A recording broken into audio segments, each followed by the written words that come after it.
हे मंदोदरी सुनो, ज्ञान में दीपक है जो जीवन का अंधकार मिटाता है। धर्म यह नहीं कहता कि नारी शिक्षा से दूर रहे, बल्कि धर्म कहता है कि ज्ञान के साथ मर्यादा और सौहार्द भी जुड़ा रहना चाहिए। पति और पत्नी दो अलग वृक्ष नहीं, एक ही जड़ से उगे दो तने हैं। यदि एक तना बढ़कर आकाश छू ले और दूसरा मिट्टी में दबा रह जाए तो वह वृक्ष कभी फल फूल नहीं सकता।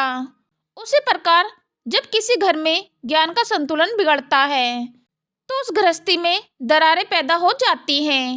हे प्रिय, मैंने सभी शिक्षा के शिखर को छुआ है, पर मैं यह भी जानता हूँ कि ज्ञान यदि नम्रता न सिखाए तो वही ज्ञान अहंकार बन जाता है, और अहंकार ही विनाश का बीज है। यदि पति या पत्नी में से कोई भी दूसरे को कमतर समझने लगे, चाहे कारण शिक्षा हो या पद हो, तो प्रेम का तीर्थ अपवित्र होने लगता है। शिक्षा का उद्देश्य यह नहीं कि संबंधों में ऊंच नीच स्थापित हो, बल्कि उद्देश्य यह है कि दोनों एक दूसरे का सहारा बनकर जीवन की यात्रा पूरी करें। सीता भी शिक्षित थी, पर उन्होंने अपने ज्ञान को हमेशा धर्म और मर्यादा के साथ संयमित रखा। उन्होंने कभी सव्य को राम से ऊपर सिद्ध करने का प्रयास नहीं किया, क्योंकि वे जानती थी कि दाम्पत्य ऊंच नीच का खेल नहीं, दोनों हाथों से पकड़े जाने वाली जीवन की नौका है। एक हाथ ढीला पड़ जाए तो डूबना निश्चित है।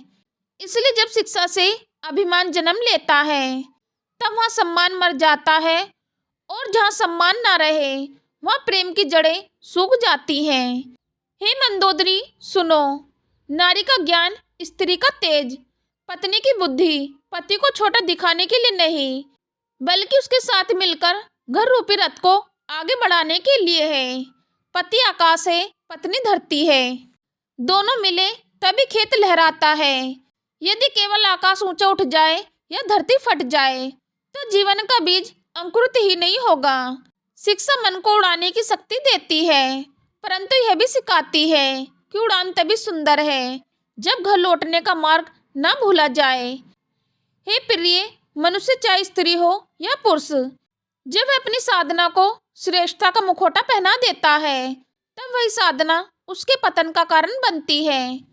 मैं रावण त्रिलोकी विजेता, महाबली शिव का उपासक, पर क्या मेरे ज्ञान ने मुझे धर्म का मार्ग दिखाया? नहीं, क्योंकि मेरे ज्ञान के साथ अहंकार जुड़ गया। यही अहंकार मुझे राम के विरुद्ध खड़ा कर रहा है, और यही अहंकार मेरे विनाश की ओर ले जा रहा है।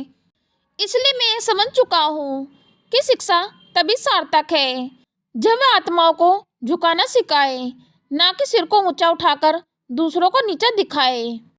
हे मंदोदरी, पति पत्नी का संबंध प्रतिद्वंदता नहीं, पूरकता है।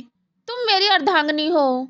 मेरा ज्ञान, मेरी शक्ति, मेरा साम्राज्य सब अधूरा है यदि तुम्हारा स्नेह और तुम्हारा धैर्य मेरे साथ न हो। इसलिए शिक्षा लेते समय यह स्मरण रहे कि अधिकार नहीं, उत्तरदायित्व है। जो ज्ञान पति पत्नी को अलग कर दे वह अधर्म है, और जो ज्ञान एक दूसरे के संबंध बने वही सच्चा धर्म है। नारी का तेज गृहस्थ धर्म का दीप है, पर यदि वही दीप हिंसक ज्वाला बन जाए तो वह घर जलकर राख हो जाता है। सोने की लंका भी ध्वस्त हो सकती है यदि घर के भीतर का संतुलन टूट जाए। इसलिए है मंदोदरी, ज्ञान लो, 1000 गुना लो, पर ज्ञान को अपने हृदय में शीतल चंद्रमा की तरह रखना, सूर्य की तरह जलता हुआ नहीं। पति और पत्नी दोनों की शिक्षा, दोनों की बुद्धि, दोनों की प्रगति एक दूसरे को ऊंचा उठाए। यही दाम्पत्य धर्म है। जब दोनों एक दूसरे के आधार बनते हैं तभी उनके नाम अमर होते हैं, और जब अहंकार बीच आता है तो विनाश भी उसी क्षण से प्रारंभ हो जाता है। मैं नहीं चाहता कि मेरे घर में मेरी गलती दोहराई जाए। तुम मेरे जीवन की मर्यादा हो, और मैं चाहता हूँ कि हमारा प्रेम कभी ज्ञान की आग से जल ना जाए। हे मंदोदरी, याद रखना, बिना सम्मान के ज्ञान श्राप है, बिना विनम्रता के शिक्षा भी श्राप है, और बिना संतुलन के संबंध विनाश है। यदि हम दोनों एक दूसरे को थामे रहे तो लंका अनंत काल तक स्वर्ण में रहेगी। पर यदि हमारे हृदय से सम्मान और समापन हट गया तो फिर सोना भी धूल हो जाएगा। यही सत्य है, यही धर्म है और यही मेरा उपदेश है।